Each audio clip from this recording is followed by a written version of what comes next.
कोई जो मिला तो मुझे ऐसा लगता था जैसे मेरी सारी दुनिया में गीतों की रुत और रंगों की बरखा है, खुशबू की आंधी है, बहकी हुई सी अब सारी फिजाएं हैं, बहकी हुई सी अब सारी हवाएं हैं, खोई हुई सी अब सारी दिशाएं हैं, बदली हुई सी अब सारी अदाएं हैं, जारी उमंगे है, धड़क रहा है दिल, सांसों में तूफान है, होठों पे नगमे है, आंखों में सपने हैं, सपनों में बीते हुए सारे वो लम्हे हैं। जब कोई आया था नजरों पे छाया था, दिल में समाया था, कैसे मैं बताऊं तुम्हें कैसा उसे पाया था, प्यार से चेहरे पे बिखरी तो जुल्फे, तो ऐसा लगता था जैसे कमर के पीछे एक ओस में धुला हुआ फूल खिला है, जैसे बादल में एक चांद छुपा है और झांक रहा है, जैसे रात के पर्दे में एक सवेरा है, रोशन रोशन आंखों में सपनों का सागर, जिसमें प्रेम सितारों की चादर जैसे झलक रही है, लहरों लहरों बात करे तो जैसे मोती बरसे, जैसे कहीं चांद की पायल गूंजे, जैसे कहीं शीशे के चांद गिरे और छन से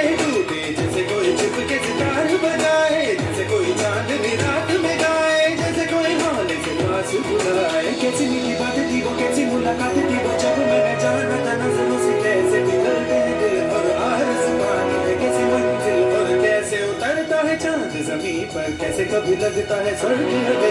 बस यहीं पर। उसने बताया मुझे और समझाया मुझे, हम जो मिले हैं हमें ऐसे ही मिलना था, गुल जो खिले हैं उन्हें ऐसे ही खिलना था, जन्मों के बंधन जन्मों के रिश्ते हैं, जब भी हम जन्मे तो हम यूं ही मिलते हैं, काम में मेरे जैसे शहद से घुलने लगे, खामों की बरस जैसे आंखों में घुलने लगे, खाओ